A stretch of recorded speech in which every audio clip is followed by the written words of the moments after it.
This is the Motivated Business Show, hosted by me, Mark Terrell, the author of Motivated, the Reluctant Leader's Guide to Building a Business that Sets You Free. In my book, I share the 7-step process to get the measure of your business. M.E.A.S.U.R.E is an acronym that stands for Mirror, Evaluate, Action, Systemize, Unify, Review, and Energize. On each episode, I'll be chatting to a business owner about how they stay motivated and how they've got the measure of their business. So without further ado, let's find out who's joining me on this episode. Hello and welcome to this episode of the Motivated Business Show with me, Mark Terrell. Today I have a sales expert. It's one of the things that most people struggle with. They think sales is an evil word in many ways, but actually, hopefully, after this episode, you'll look at it in a different way, like I did when I met Ian. And I met Ian at an online networking event, I think back in lockdown days. And then from what he said, I knew I had to sort of have some words of wisdom from him. It actually turns out that we did some one-to-one work together, which has been really beneficial, and I'm sure we will mention that during the episode. So before we get stuck into that, just want to remind you of my book, as I will mention what's in that book as we go through the episode. In that book, I talk about the 7-step process, which I called Getting the Measure of Your Business, and I will be referring to bits and pieces from that during the episode. You can get that book from Amazon, either in book form, paperback form I should say, or Kindle form, or you can get it direct from me, which is on my website, and I will share all the details either in the comments if you're watching live or on the show notes. Okay, so without further ado, I think we should bring Ian on. Welcome, Ian. Hello there, how are you doing? I'm good, thanks. Yeah, good. Thanks for giving up your time today. Really looking forward to having a chat with you.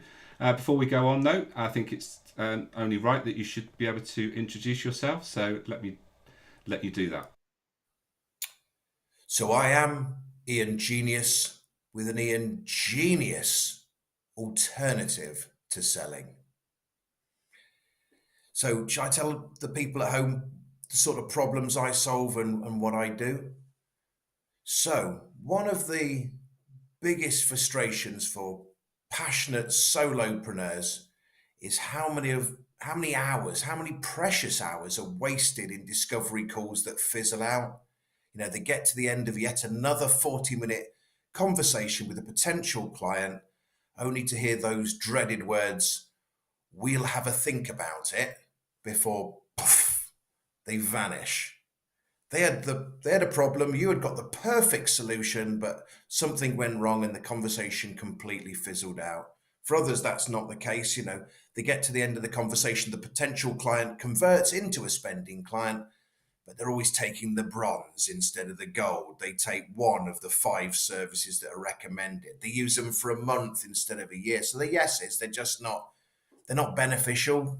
The client misses out on the help, you miss out on business, or maybe they're selling loads of services, but they're just not charging what their service is truly worth. So I show businesses how to turn no's into high ticket yeses. Brilliant, and I think that's what most people want, isn't it? They want to be able to make a difference, and we've talked about this before we came on air about people actually want to make a difference, and they've got a caring attitude to their customers. But when it comes to actually selling, that's when the problem starts. It's they don't seem to be able to get the message over. So, what do you see as the biggest problem when it comes to that first conversation, trying to get those leads to buy our services? So these are typically, if you take a solopreneur, they've been in a business all their life. There was one thing they loved doing, and there was probably lots of things they didn't. And they set up their business because they love helping clients, they love providing their fantastic service. Unfortunately, they hate selling. You know, they see sales as sleazy, dishonest, greedy. They're not confident selling themselves. They're uncomfortable bringing up their price, often unsure what that price should even be. They normally hate being sold to.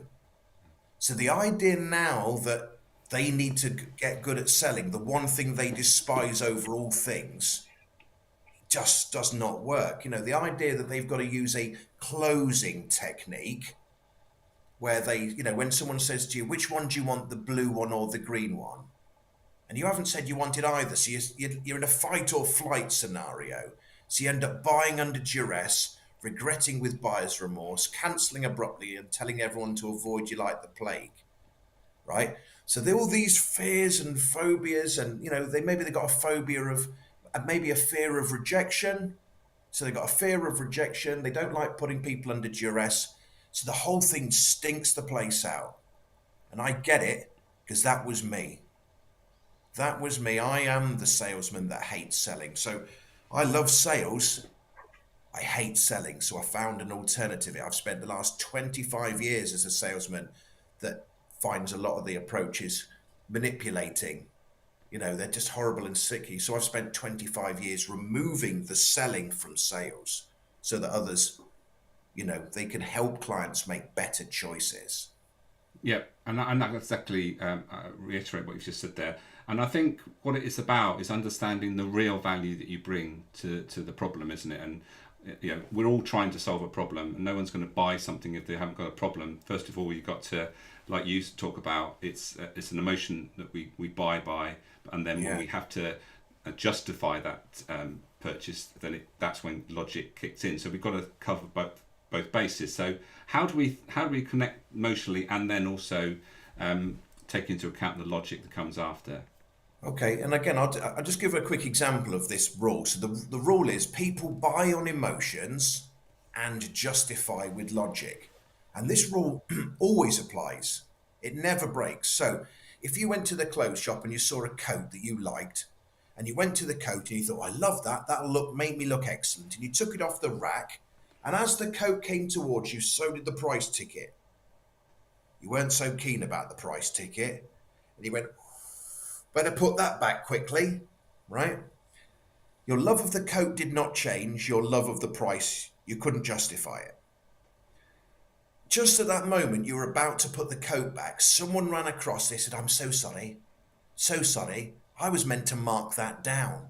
It's not £600. It's £30. You go, oh, I'll have it then. Again, your love of the coat did not change your justification of the price. You could now. This is the same. So, whatever service you have, you are solving someone's problem. They've got to emotionally buy into the problem and how you're going to solve it. They're going to emotionally buy into these are the pains they've got, and this is the outcome. This is the impact it's going to make. The problem world and the better world, the solved world. But most people want paying in money. Am I right, Mark? Most people's services is normally in I pounds. think so, without going into too much detail about Yeah, the without alternatives. getting too Yes. technical, too technical. And let's say they say, I get rid of anxiety, or I help with confidence, or I work with motivation. And then they say, well, that's brilliant. That sounds fantastic for me. You're going to help me out. How much is it? £3,000. I don't know what the word confidence is worth. Is it worth £3,000? It's very difficult now. Mhm. I emotionally got the problems. I've got the anxiety. I want the confidence, but can I justify, and I'm making a number up, £3,000. It could be £200. It doesn't matter. Someone could say, I don't charge 3,000, I charge 200. Okay, same question. Is the word confidence worth £200? There is no, if I did a maths formula, confidence plus 200 equals, what answer would I get? No idea. One's a number, one's a word.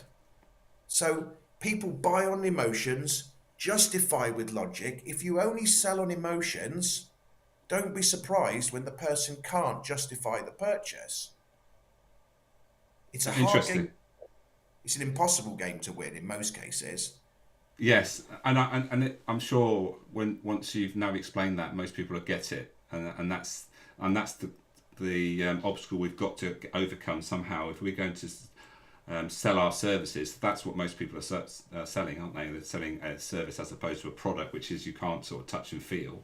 Yeah, So how do you actually put a value on that until you've um, actually used it? And that's the difficulty, isn't it? Until you can't really see what value it's had. So we did a great exercise, didn't we? this is the thing. When we were working together, Yeah, We brought two of my clients in, and we sort of interviewed them. And yeah, from that interview, we found out what actually understanding what motivates you actually helps you to do. And it was quite yeah, staggering, wasn't it? I mean, it was yeah. amazing what came out of those two conversations. I don't know if you can remember what came out. And yeah, loosely. I mean, I say to people, and I tend, my stuff, Mark. I tend to use weird analogies. Yeah. But if there was a small bug crawling across your arm or the table, chances are you, if don't please don't phone the RSPCA on this. But let's imagine it was a microscopic bug. You might splat it with your finger. You might smudge it with your finger. You wouldn't go and get a rocket launcher, right? You wouldn't need to. That would be overkill. Yeah. So we spoke to a couple of clients that you'd worked with, and maybe you charged a couple of £100 for whatever it was, but when we did the analysis on what the impact, it wasn't what you did, but the impact of what you did.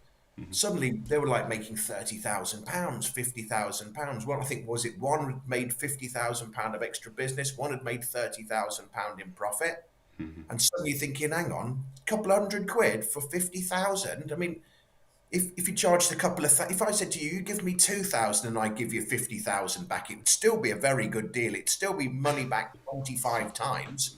Yeah. It didn't need to give you money back 250 times.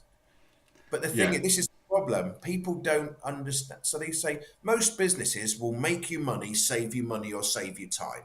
Hmm. They'll be obvious. Some will, you know. Um, if you went to one of these gas and electricity companies, they say your bill was 600, now it's 500, I've saved you £100.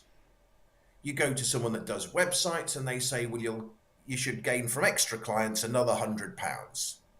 You go to someone in a virtual assistant, they will save you time.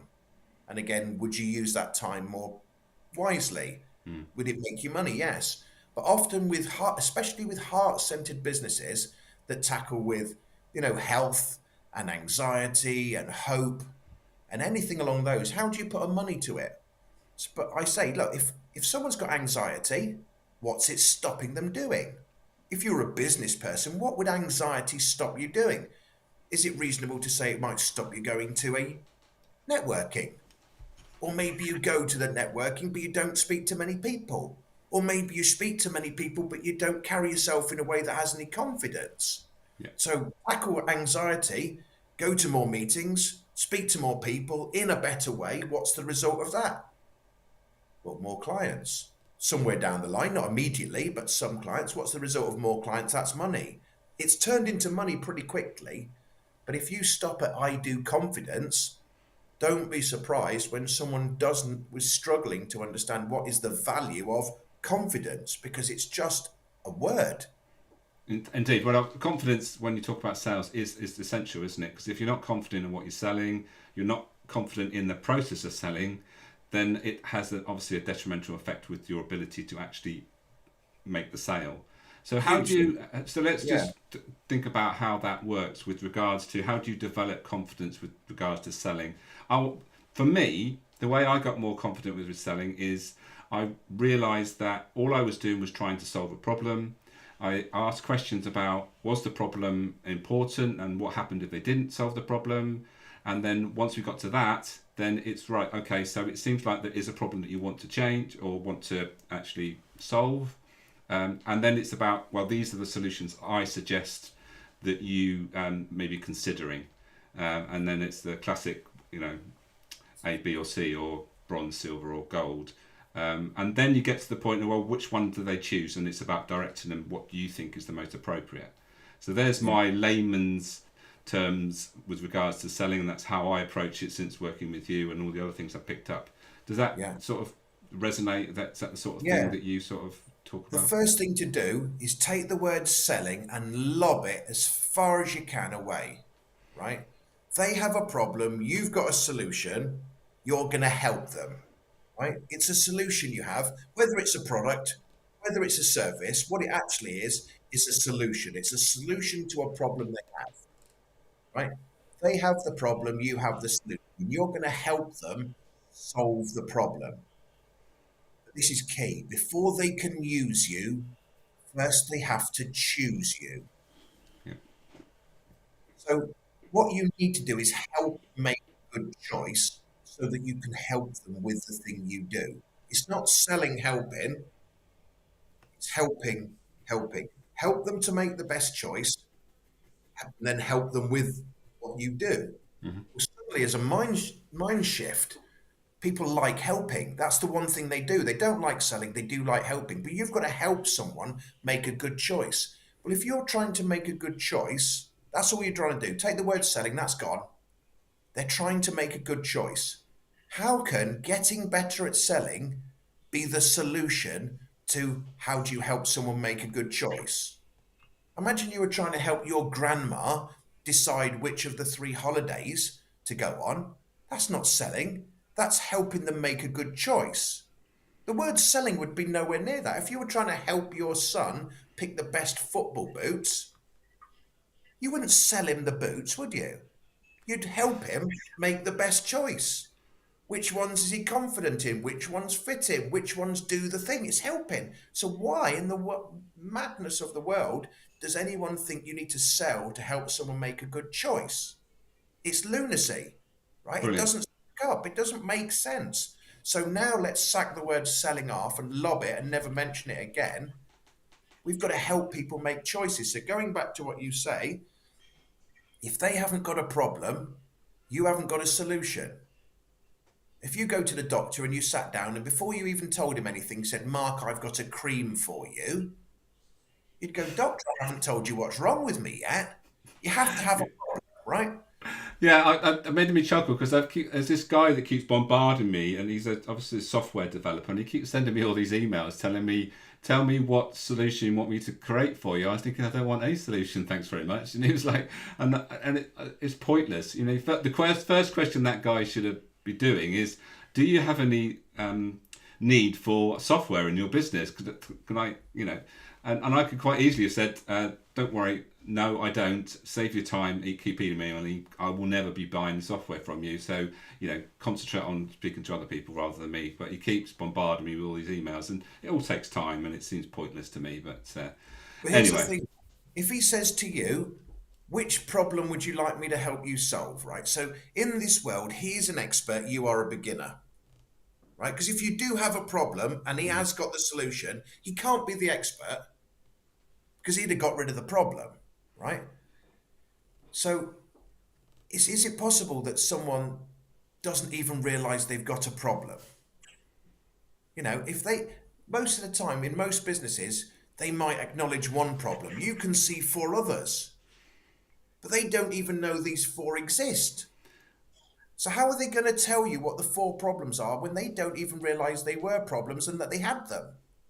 So Well, same to say, isn't that is your what a lot of us up against? Because we are what we have to deal with in some cases is people that have self-diagnosed. So they've diagnosed what their problem is, and they're saying, "I'm going to find a solution for this." But actually, when we look at it, that isn't the problem. It's something more sort of fundamental that they need to get sorted before they actually do what they think they should do. Right? And it's almost like, you know, it's like going to the doctors and telling them what's wrong with you. It's like, why would you do that? Why didn't you yeah. find somebody that can solve your problem and ask them what they think is the best solution and go with what they suggest?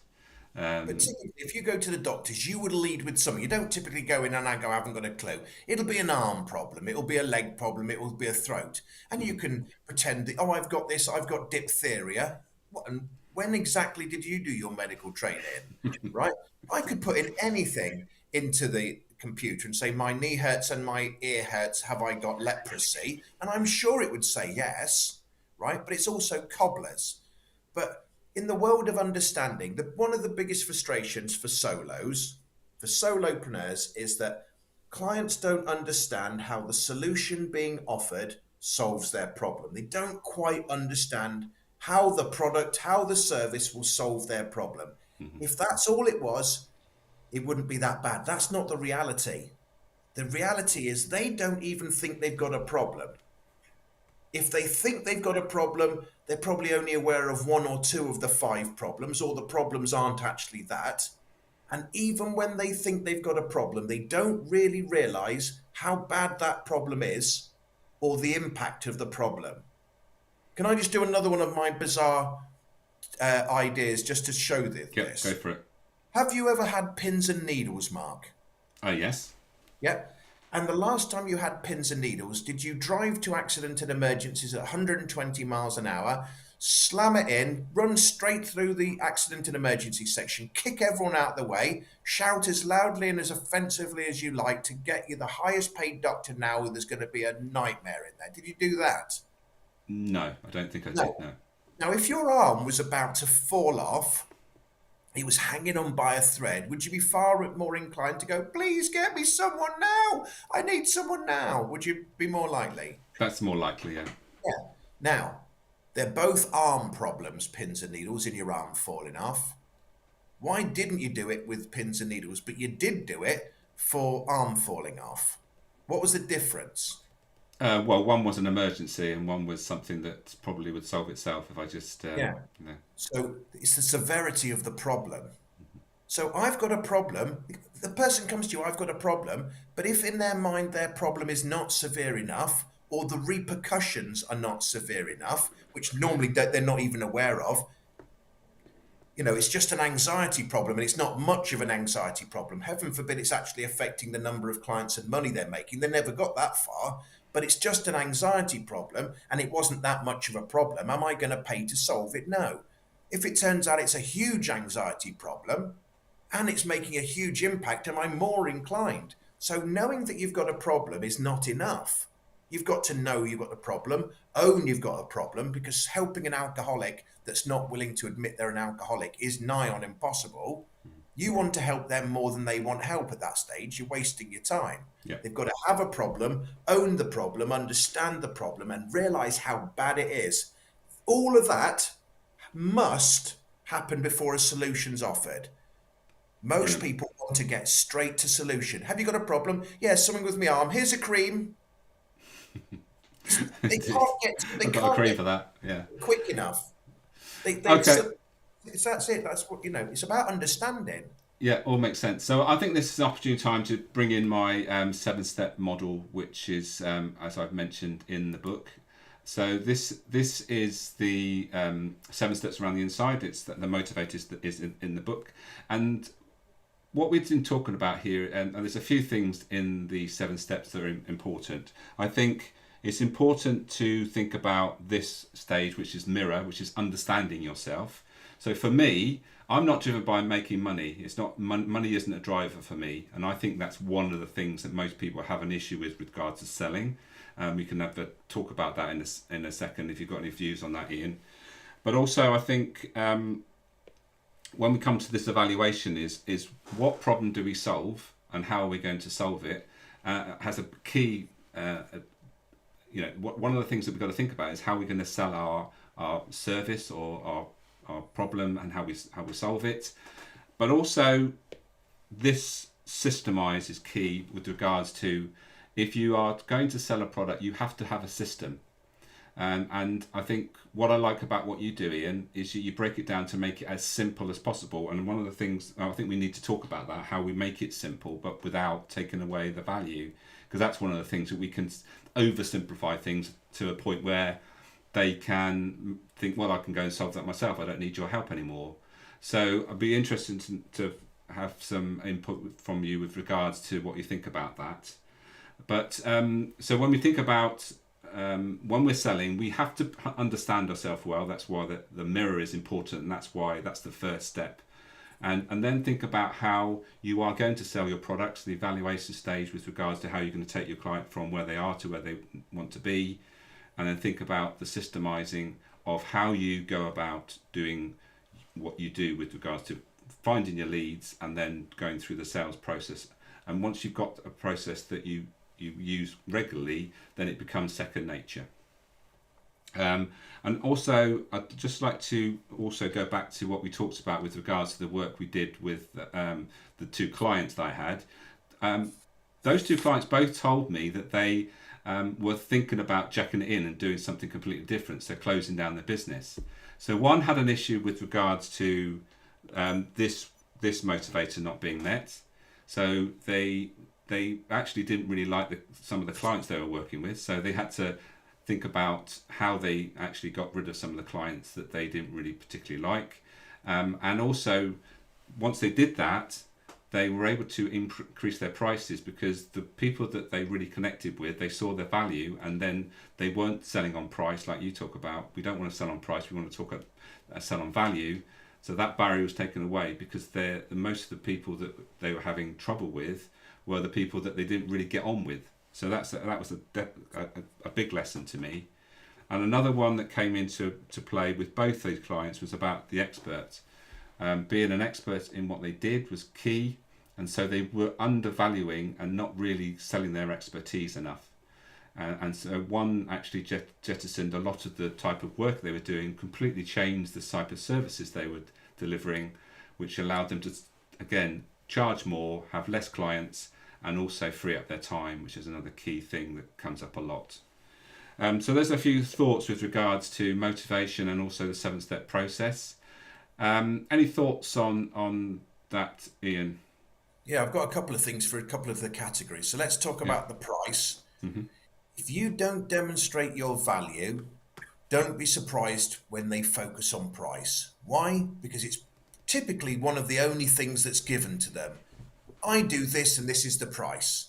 The value's never explained, never demonstrated. So if you've given me two solid things and one thing's wishy-washy, don't be surprised when I focus on price. But when people focus on price, they make price choices, and a price choice is always a bad choice because there is always something cheaper. Doing it themselves badly and wasting their own time is the cheapest, right? Well, doing it actually is one cheaper than that. Doing absolutely nothing and hoping the problem magically goes away. That's the cheapest. Doing nothing, hoping it goes away. Doing it themselves badly and wasting their own precious time is the next one along the line. And the third one is going to a cheaper, inferior competitor that claims they'll do something like you, but they won't love you as much as they needed, and they'll get very terrible results. You've all seen that one of a horse drawn well and the back end's drawn by a child of 6. Drawing a horse isn't the problem. Drawing a horse to a high level is a problem, right? So if you don't demonstrate value, don't be surprised when they focus on value. If you're frustrated when they focus on price, you're the expert. It was your job to demonstrate the value, not their job to try and work it out. Now, confidence. If you're not confident selling yourself, how do you expect a potential buyer to be confident? If you don't believe that you are the best solution to their problem, how can you expect them to believe it? If you don't value your service, how do you expect someone else? So I have not studied NLP, body language, tone of voice, but I'm saying, does it stand to reason that maybe we pick up on something with the words that are used, the body language, the tone of voice, that it would give someone something to go, they don't seem that confident. I'm not that confident, right? So you've got to see, before you can demonstrate value, you've got to believe your own value. You've got to find out what your own value is. It might take you an hour to solve their problem, but it took you 25 years to learn it. That's the reality of it. You've heard that one about that bloke who goes in a submarine, hits it with a hammer, it's sorted, but it took him 20 odd years to learn it. Yeah, it You know, sends a bill in for £40,000, and they said, "What, £40,000 for like 1 minute's work or something?" He said, "Yeah, yeah. it's the time it took to know which place to hit or something like that, isn't it?" And yeah, so, it's there's so many different factors, but it's about understanding. The main thing is, do they understand what the problem is they have? Do they understand how severe their problem is? Do they understand how their solution this offered will solve it? Do they understand what impact it will make? Not just to the thing they're solving, the confidence or the health or the marketing, but what is the impact of that? I don't want a website per se. I want more clients taking more services for more money. The impact. It Mhm. leads to money. That's what I want. If you said I could get rid of your website and give you £1 million, yeah, it's fine. I don't want the website. I want the £1 million. I want the money it generates. So we've got to get so a little bit less absorbed in the one thing that we do and the impact of what it makes. And again, let's say you're not money or money motivated, Mhm. but other people may well be. But as long as you sell on emotions and justify with logic, you're covering the entire spectrum. So if you had someone that was all emotions, they can play. If you had someone that was pretty much all logic, they can play. My background's a degree in mathematics. I love 6-year-old simple numbers. I'm not even convinced I'm human. Right, emotionally, I'm not even convinced I'm human.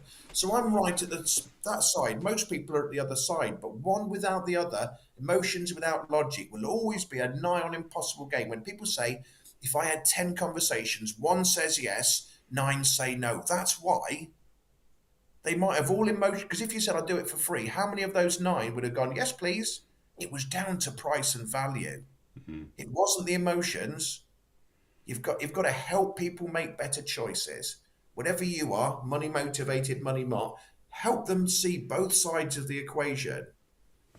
Brilliant.